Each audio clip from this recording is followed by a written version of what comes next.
in the Christian world today, and we want to bring clarity and certainty with regards to this.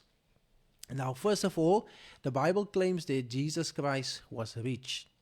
And the Bible does declare in the book of Haggai that all the silver and all the gold belongs to the Lord. So in the literal sense, we can say that God is the originator and the owner of all material wealth and so forth. That is a fact.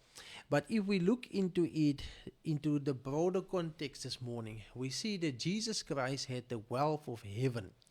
And he left his wealth, his glory, and all behind in heaven, and he took on the shape of a human being. We see even with Jesus being born in a manger, because there was no place in the inn for them that night. We see him there in the midst of where the animals were and so forth, and we see Jesus coming very humble into this world. He left behind his throne, his glory, his riches.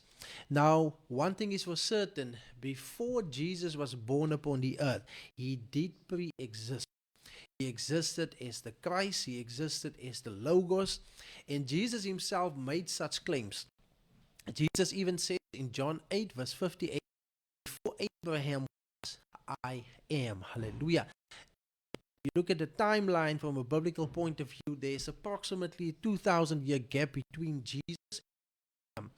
Yet Abraham saw him, and before Abraham existed, Jesus claims that he existed.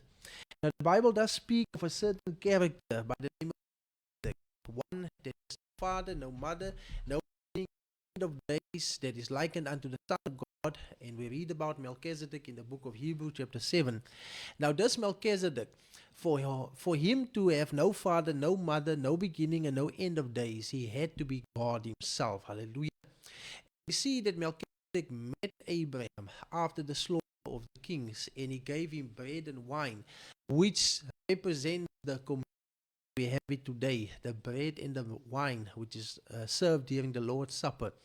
And we see that Jesus manifested there as Melchizedek, but Jesus also manifested to Abraham at various points. We look at, for instance, in the book of Genesis chapter 18, we see that the Lord appeared unto Abraham under the turpentine trees of Mamre. So there we see the Lord coming down with two angels. And the Bible clearly says it was the Lord. And when the two angels turned to Sodom, we see that the Lord remained behind and spoke to Abraham. Hallelujah. So one thing is for sure, that Jesus did pre-exist before he came into the flesh.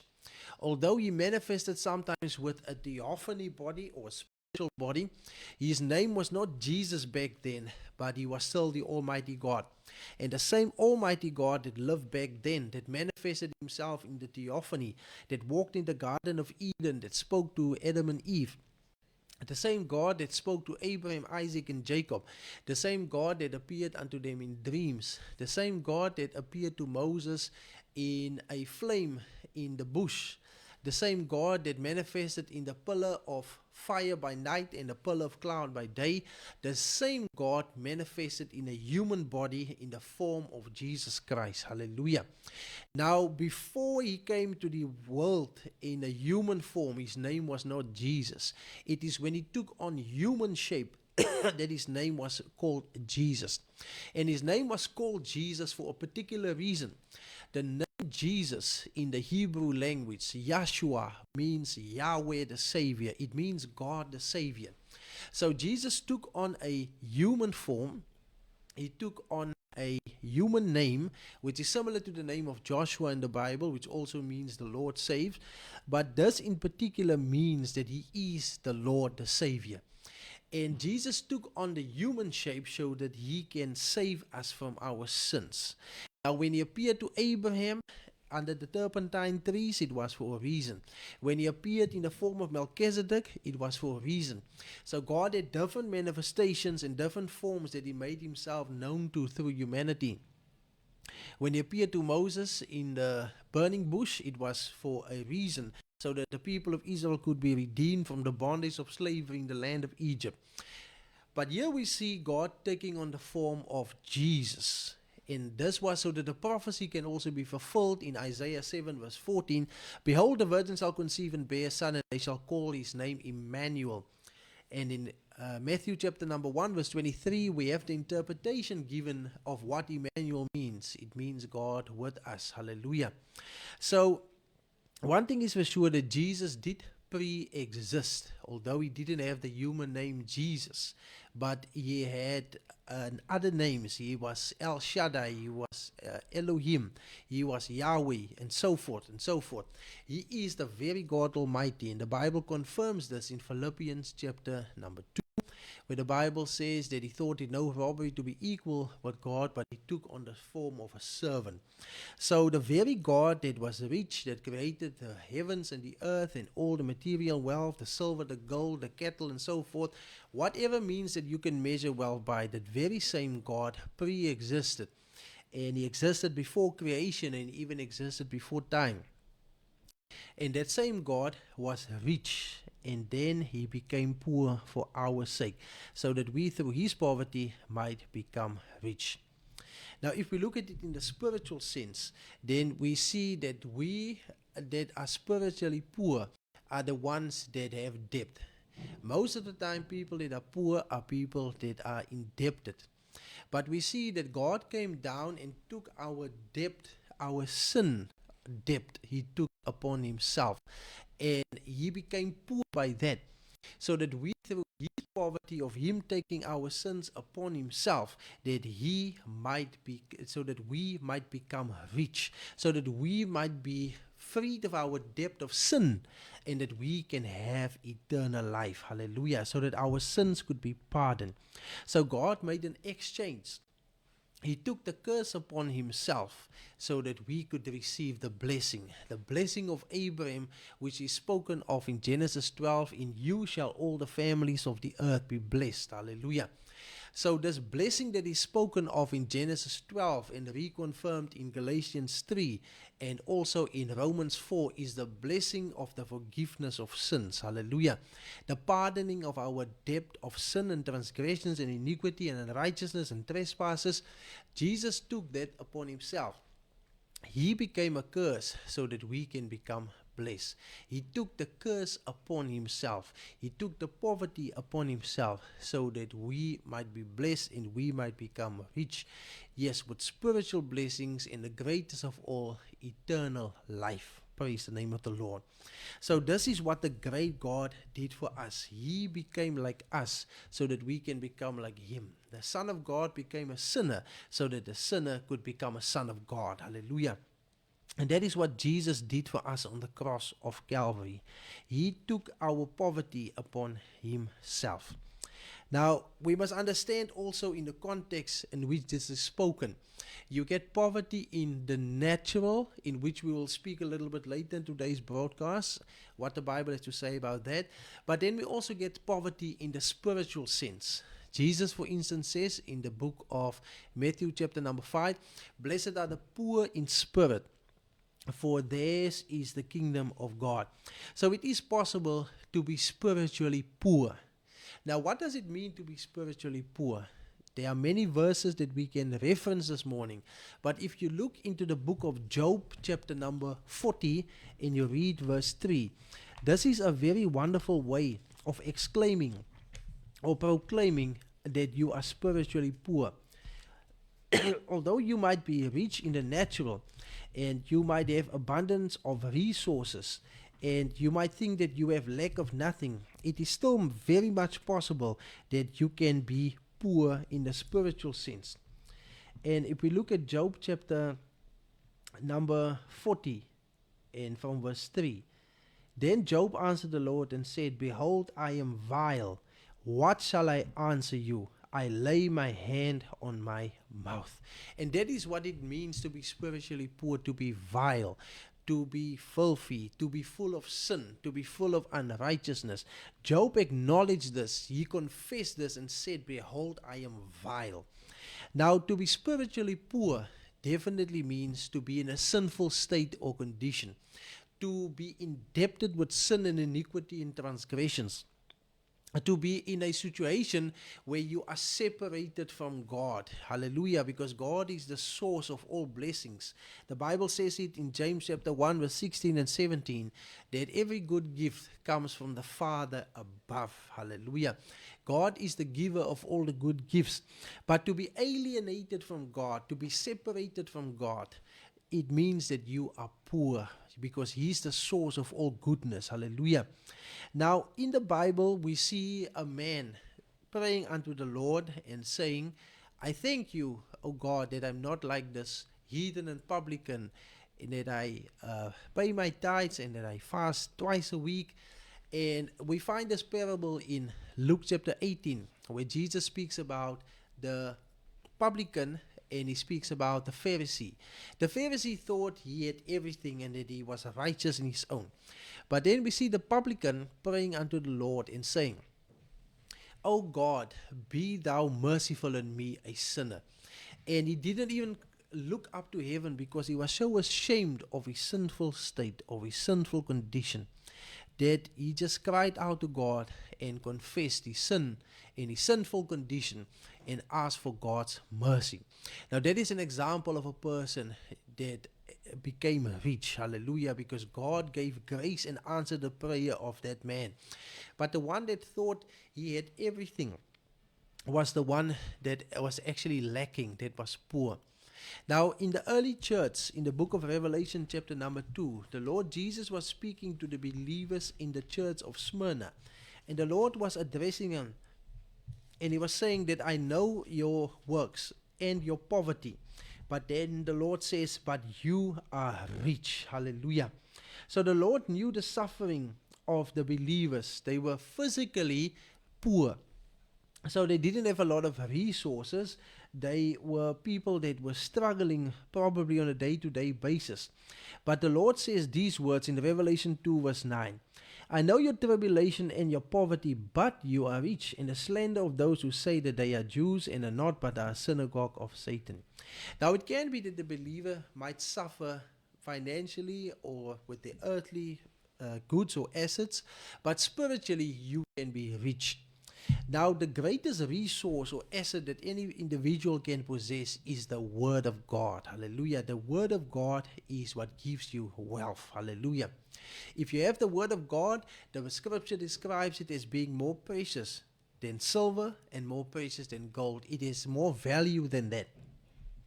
Now, we see that this church had a lack in the natural resources, but spiritually, we see that they were rich.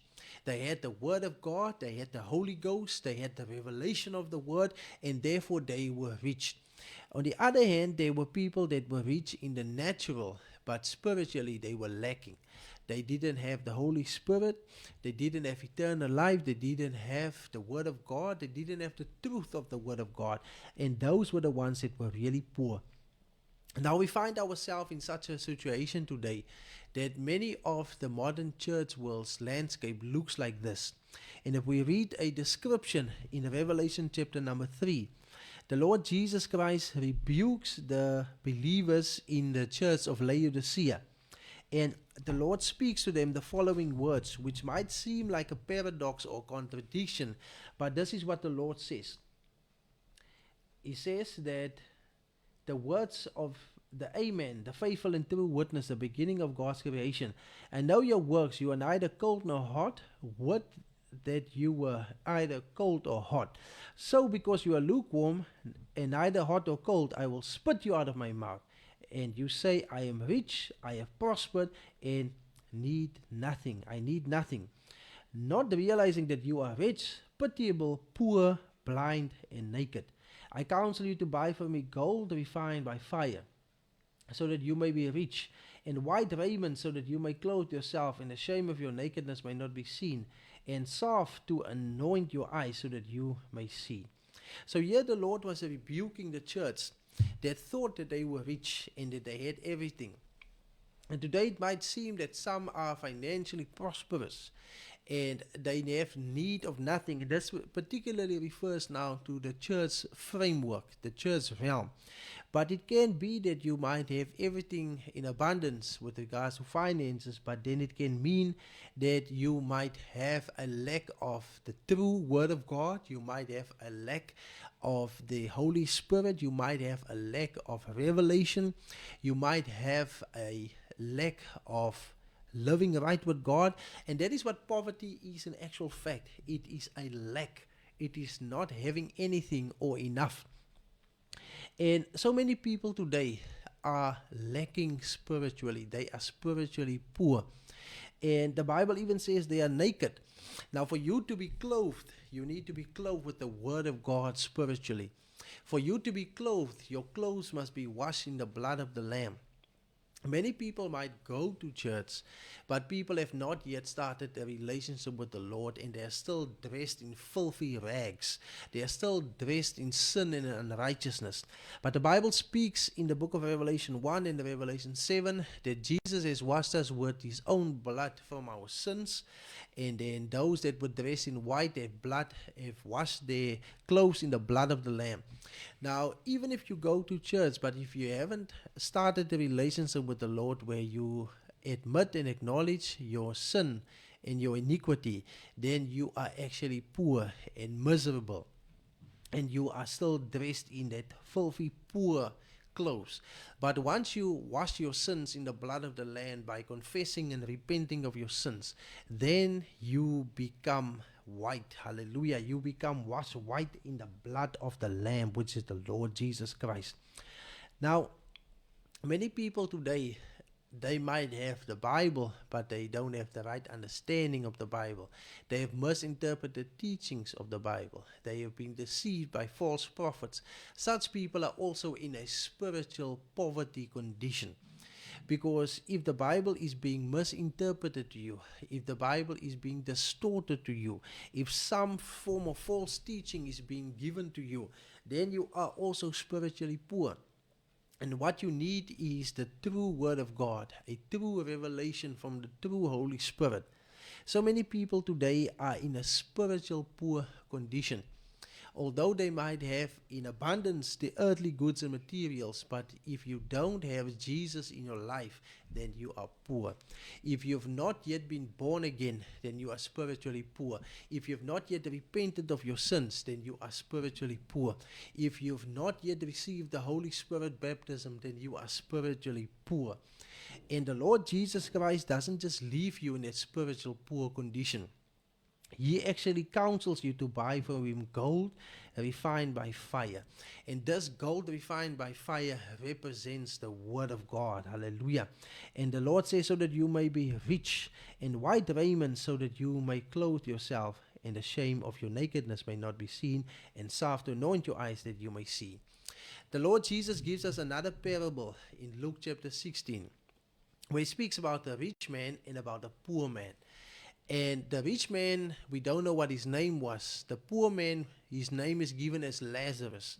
The Bible speaks about the poor man that he was so poor that he lived off the breadcrumbs that fell off the rich man's table. The Bible speaks about him that he was so sick that the dogs of the city had to come and lick the sores of his body. The Bible speaks about him having a life of struggling and of lack. But when he died, the angels came and they took him to the bosom of Abraham. Hallelujah. And he was comforted in paradise. And in paradise was no more suffering. There was no more pain. There was no more heartache. Hallelujah.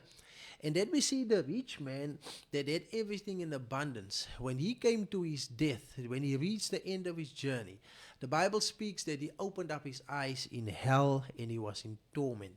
And then when he looked across, he saw Abraham and Lazarus standing on the other side. And then he was asking Abraham to send Lazarus to dip his finger in the water and to cool on his tongue so that he can find relief because he was suffering in this flame. And then Abraham told him, son, you had the good in your life, and now you're being tormented. Lazarus had the bad in his life. He had suffering, now he's being comforted. And between us and you, there's a great gulf fixed, so that those on that side cannot come over to this side, and those on this side cannot come over to that side. And then he said, Father Abraham, I beg you to send Lazarus to my father's house, so that he may warn my brothers, I have 5 of them, that they may also repent, so that they don't come to this place of torment. But Abraham said, they have Lazarus and the prophets. If they don't listen to them, they will not be convinced by somebody that raises from the dead. So you can read the complete story in Luke chapter 16 verse by example of a man that was rich in material goods, but spiritually he was poor. He didn't have God in his life. He didn't live right. He lived a life of sin and unrighteousness, and therefore he ended up in a place called hell. And then we see Lazarus being poor in but spirit. Lazarus might have dressed up in the ragged clothes. He might have not had enough to eat every day. But when he died, hallelujah, he went into wealth, into paradise where he had abundance, hallelujah. But then we see the rich man that was dressed in fine and purple linen clothing, that when he died as a poor spiritually person.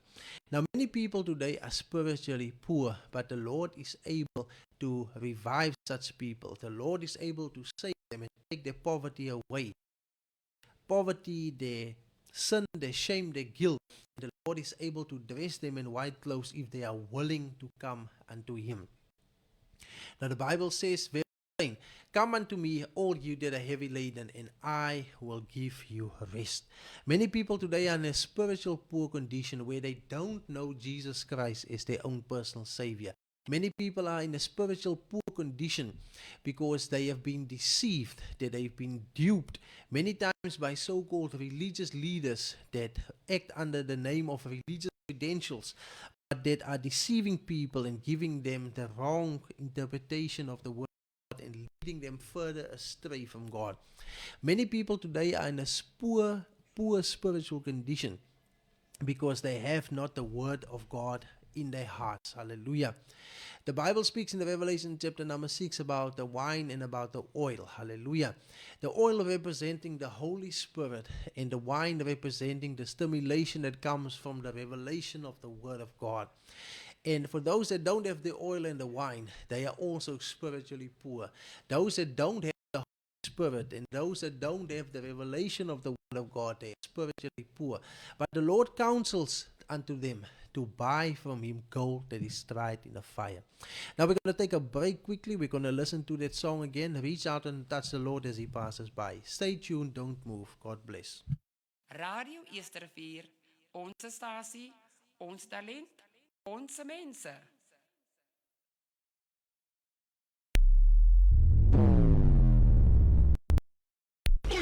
Radio Eersterivier, onze stasie, onze talent, onze mense. WhatsApp ons by 064 536 9095.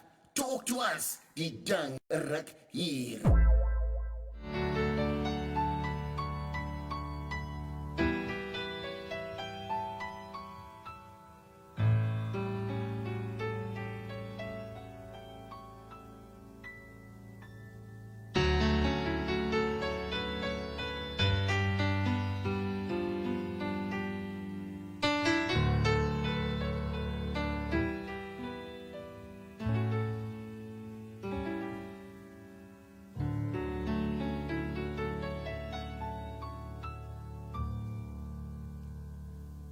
If your heart is sad and lonely, there's no joy anywhere. There's no one left to comfort. There's no one left that seems to care. Oh, just cast your cares on Jesus and on those strong arms. Yes, praise God. just rely. Oh, reach out and touch my Lord as He goes by.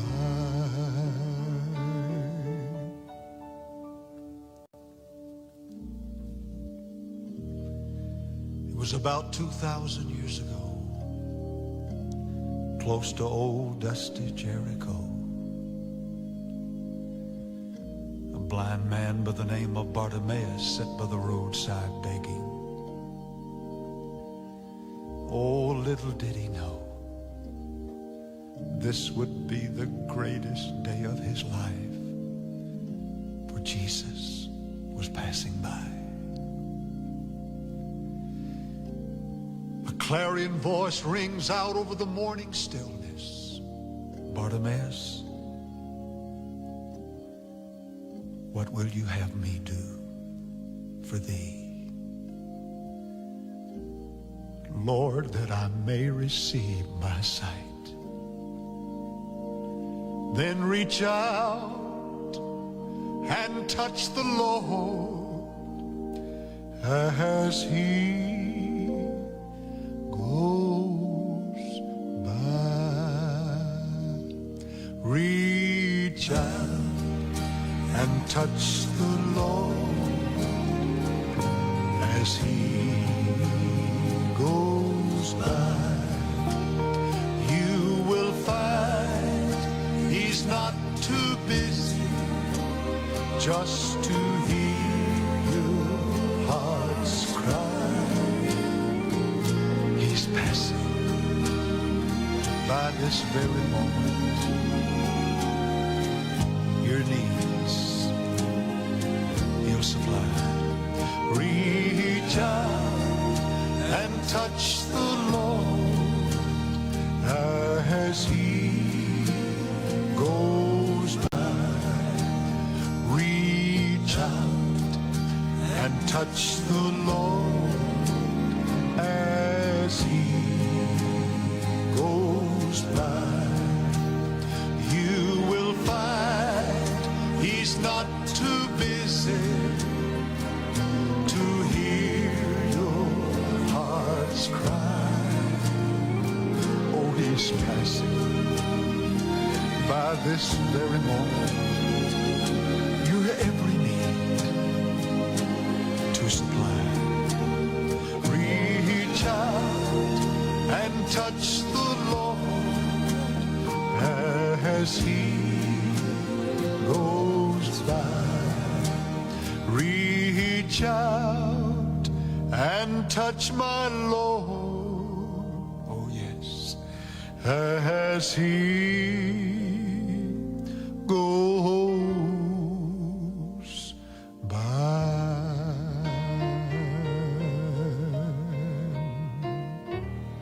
Praise the Lord is.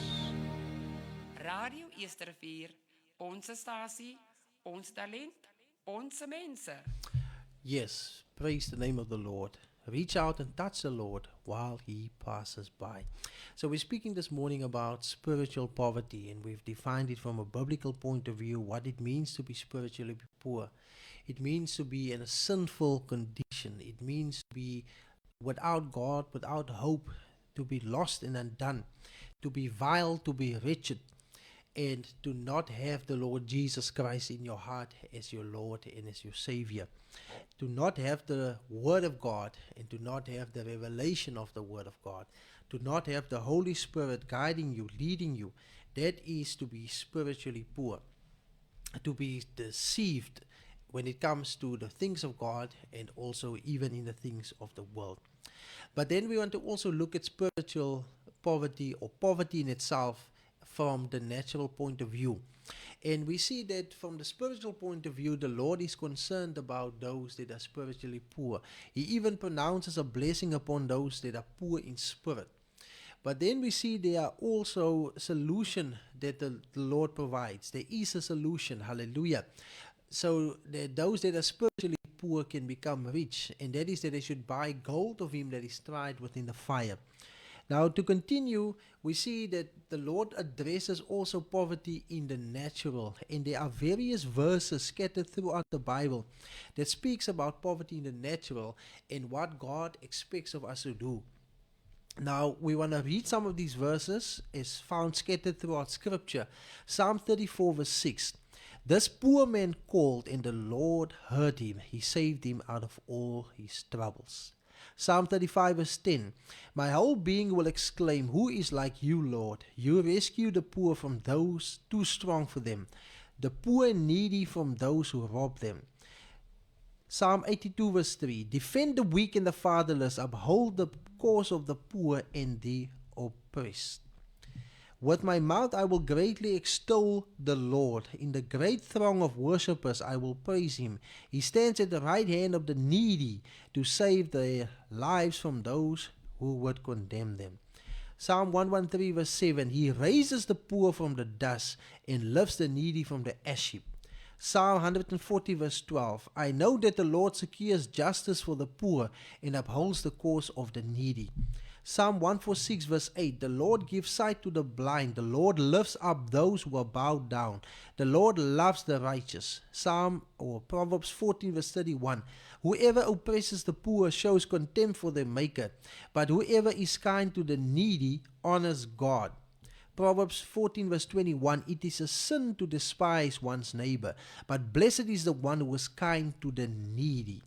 Proverbs 19 verse 17. Whoever is kind to the poor lends to the Lord, and he will reward them for what they have done. Proverbs 22 verse 9. The generous will themselves be blessed, for they share their food with the poor. Proverbs 28 verse 27. Those who give to the poor will lack nothing, but those who close their eyes to them receive many curses. Proverbs 31 verse 8 to verse 9. Speak up for those who cannot speak for themselves, for the rights of all those who are destitute. Speak up and judge fairly. Defend the rights of the poor and needy. Proverbs 31 verse 20. She opens her arms to the poor and extends her hands to the needy. Isaiah 58 verse 6 to verse 8. Is not this the kind of fasting I have chosen? To loose the chains of injustice and untie the cords of the yoke, to set the oppressed free and break every yoke. Is it not to share your food with the hungry and to provide the poor wanderer with shelter? When you see the naked, to clothe them and not to turn away from your own flesh and blood.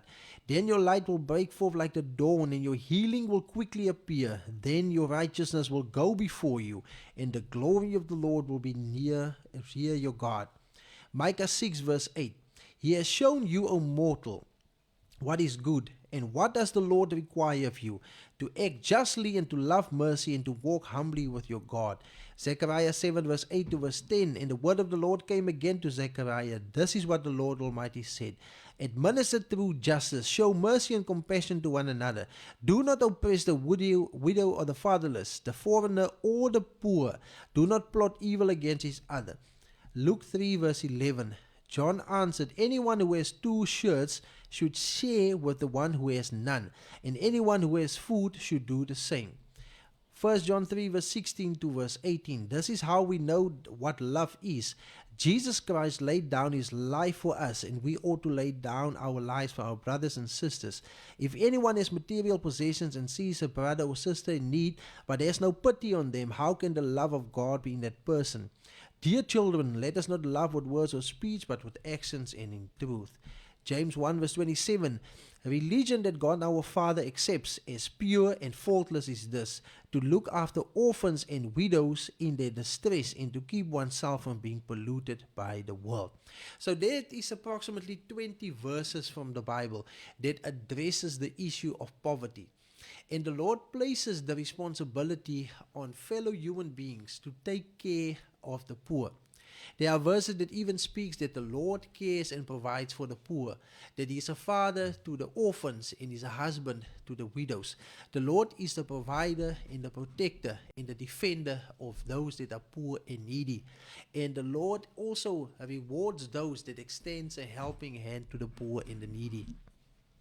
Now, many times people end up in poverty for several reasons. Sometimes people end up in poverty because of bad choices they have made. Many times people become addicted to drugs and they fall into alcoholism. Many times people make the wrong financial choices and they end up in such situations. Other times people end up in poverty due to circumstances beyond their control, such as for economic reasons. There could be a depression striking the country. It could be that people's sales or businesses go downwards due to other factors or reasons. And it can so happen that people that are ultra rich can become ultra poor. It is possible that people that once had everything can end up having nothing. And therefore we must not trust in our riches, but we should trust in the Lord.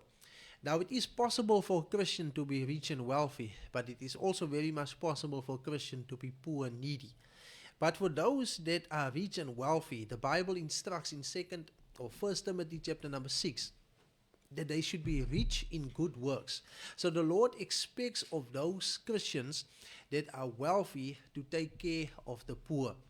Even of those that are not so wealthy, we see the Apostle Paul was a traveling minister.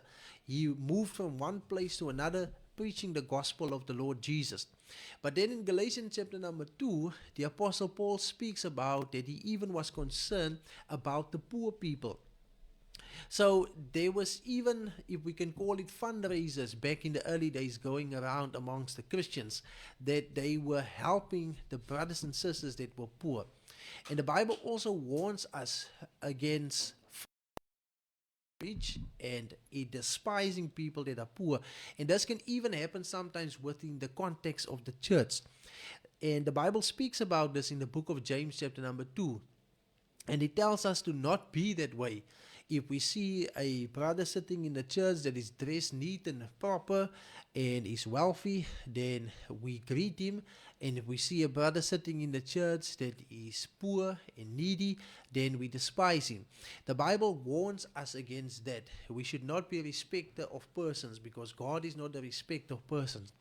We shouldn't treat people based on their status or on their wealth or their economic situation, but we should treat people equally and fair, especially within the context of the church. Now, as mentioned, it is possible for a Christian to be rich, but those riches should also serve the kingdom of God. Hallelujah. Those that are rich and wealthy should use those wealth also to help the kingdom of God on earth and to help fellow believers. If we look at how it operated in the early church, in the book of Acts, they even sold all their possessions and they divided among themselves. They were really a community that was standing in unity, that was providing and taking care of each other. So there's nothing wrong with being rich, providing you follow God's guidelines on how to deal with your riches. There were God-fearing individuals in the Bible that were rich people. We look at Abraham, for instance. The Bible speaks about him, how that he was rich and how that he was wealthy. And then we see the Bible also speaking about Job, for instance, how that he was rich and wealthy. We look at King Solomon, for instance. He was also a wealthy individual. But God laid down certain rules also when it comes to managing wealth. And it is possible that people can become wealthy through the right ways of doing it, but people can also become wealthy through the wrong ways. And the Bible rebukes us, especially in the book of Proverbs, about people that makes money by robbing other people or doing unfair business and so forth. But then the Bible also speaks about the poor. Yes, that we should take care of the poor and of the needy. Many children out there are growing up without a father, sometimes even without a mother, and they are orphaned. Many times we get people that have maybe lost their spouses and they are advanced in their years and they are also struggling. And those that are able and capable to help, they should extend the helping hand. This is what God expects of us. If we look at all the verses that we've just read from Proverbs, from Micah, from Zechariah, from Isaiah, this is what God prefers. This is what God demands, that we should take care of those that are poor and needy, that we should help those. And especially when it comes to children, if your parents have become advanced in the years, you should do your utmost best to help where you can. whether it is to do with their medical bills, whether it is to do with the daily provision. However God allows you to do, you should do good unto your parents. You should help them. Hallelujah. The Bible even speaks in the book of Galatians that we should do good, especially to those of the household of the faith. So even within the boundaries of your local church, if there is somebody there, you should help somebody that is in need in the church before you try to help somebody outside of the church. Now that doesn't mean you mustn't help anybody out of the church, but as it is possible in your hands, the Bible does call us to take care of the poor and the needy. And we're grateful for institutions and organizations out there, shelters and non-profit organizations that's feeding the poor and the needy, because this is also what pleases the Lord. We just read the verse in James chapter number 1 verse 27 that this is the religion that God prefers, that we should take care of them as well. Now, where we should draw the line is that we are not doing good work so that we can be saved. We are not feeding the poor and the needy so that we can get a special reward and go to heaven. God does reward those that take care of the poor, of the needy, as we just read in Proverbs chapter number 14. But we don't do those things to merit salvation. Salvation in itself was already accomplished through the death of Jesus Christ on the cross of Calvary. But if we've truly embraced and accepted that salvation, that Jesus died for our sins, if we've truly been converted, then we don't want to do evil no more. We want to do good. So we do good not to be saved, but we do good because we are saved. Hallelujah. So that is also where we should draw the line when it comes to faith in works. The works that we do proves our faith. And God definitely calls us to do good. We see even Jesus, when he was upon the earth, he didn't just heal the sick, but Jesus also fed the poor. We see Jesus multiplying the bread and the fish. We see Jesus looking with compassion to the crowds that followed him. So this is also something that Jesus exemplified, to take care of the poor and of the needy. Hallelujah. And Jesus did good. He didn't do evil. So if you are a Christian, a follower of Christ, then you are supposed to follow that example of Jesus Christ. And Jesus was not a criminal. Jesus was not a bad person. Jesus did good wherever he went. Hallelujah. And that should be what we should be imitating. The Bible calls Christians to become the imitators of Christ. Hallelujah. We should not be imitators of other people. Do not be an imitator of another Christian, but be an imitator of Christ. We should strive to have the character of the Lord Jesus Christ. Hallelujah. To live like Jesus, to talk like Jesus, to act like Jesus. That is what it is about when it comes to being a Christian. It is about being Christ-like. And we see throughout the ministry of the Lord Jesus Christ that he filled the needs that people had. Right in the book of Luke chapter number 4, we see that Jesus read the prophecy from the book of Isaiah chapter 61, where it speaks about the Spirit of the Lord God is upon me, because the Lord has anointed me to bring the good news. But something important to note there is also, it says, the Spirit of the Lord God is upon me, because the Lord has anointed me to bring good news to the poor. He has sent me to bind up the brokenhearted, to proclaim liberty to the captives and the opening of prison to those who are bound. So the good news is to those that are poor. And we see that throughout history, many times poor people are the ones that are more open to accept the gospel, because poor people are those that realize that they are not self-sustainable, that they are dependent, that they have lack, that they need help, and they accept the gospel much quicker than those that are wealthy. Many times people that are rich and wealthy think that they have everything and they have need of nothing. They even make the mistake of thinking they don't need God. But that is the worst mistake that you can make. That is the mistake that the man made in Luke chapter number 16, that was rich and wealthy, and then when he died, he opened up his eyes in hell and he was in torment. So never think because you are educated that you are smarter than God. Never think because you are wealthy that you are richer than God. Never think because you are healthy that you are stronger than God. We all need God regardless of our social standing, regardless of our economic background, regardless of our educational levels. We need the Lord nonetheless. And the Lord lays down the rules for each and every individual of what He expects of them and how they should live. So yes, may the Lord add His blessings to the reading of His word. I trust that today's presentation was a tremendous broadcast to you. Blessing to you. And then if you would like to know more about what I preach, believe, or represent, you can contact me on 078 869 3002, 078 869 3002. If there's any pastors or preachers out there that would like to invite me over to come to your churches or even to your houses, your assemblies, congregations, wherever, you can also reach out to me. Let us pray. Dear Lord, thank you for giving the opportunity and another privilege that we can have to share the gospel through the airwaves. I pray that your word will not return unto you void, but will accomplish the mission and purpose which you sent it. I pray that you will save the lost, heal the sick, and those that are spiritually poor, you will save them, Lord. I pray, Heavenly Father, for those also that are poor in the natural, that you will provide the means and the ways to also take care of those people and open up the hearts of those that are rich and wealthy, that they can also extend a helping hand to those that are truly in need. I pray that you will continue to bless our radio station, that you will enlarge our territory, that you will bless each and every person that is involved here for your honor and your glory. We ask this in the name of Jesus Christ. Amen. Now, God bless you, and thank you for everybody that was tuned in. If you just missed the live broadcast here on the Radio Easter River, you can always catch the repeat on the Radio Easter River Facebook page or on the Radio Easter River website, www.radioeasterriver.co.za. Now, God bless you. Until the next time, as I go off the air, we listen to that song, Reach Out and Touch the Lord, as He passes by. Amen. Radio Eastervier, onze stasie, ons talent, onze mensen.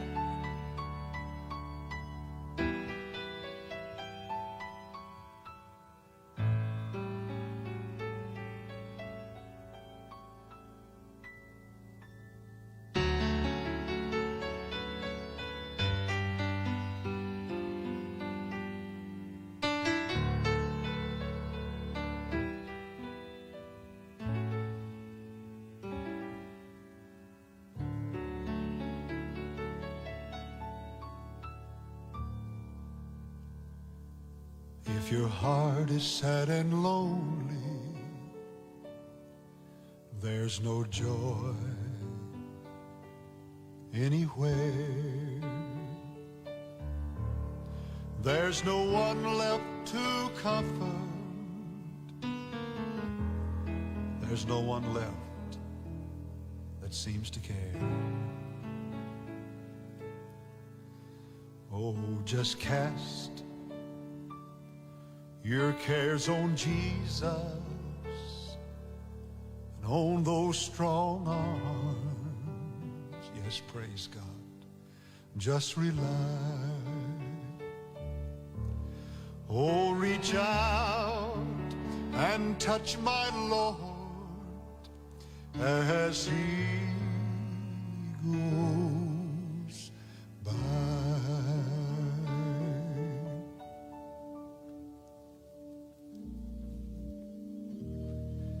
It was about 2,000 years ago, close to old dusty Jericho. A blind man by the name of Bartimaeus sat by the roadside begging. Oh, little did he know, this would be the greatest day of his life, for Jesus was passing by. A clarion voice rings out over the morning stillness. Bartimaeus, what will you have me do for thee? Lord, that I may receive my sight. Then reach out and touch the Lord as He goes reach out and touch the Lord as He goes by. You will find He's not too busy just to hear your heart's cry. He's passing by this very moment. Your needs He'll supply. Reach out and touch the Lord as He goes by. Reach out and touch the Lord as He goes by. You will find He's not too busy to hear your heart's cry. Oh, He's passing by this very moment. Your every need to supply. Reach out and touch the Lord as He goes by. Reach out and touch my Lord, oh yes, as He goes by.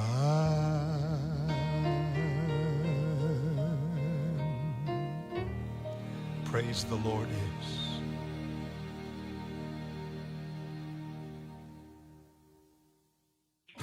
Our station, our talent, our people.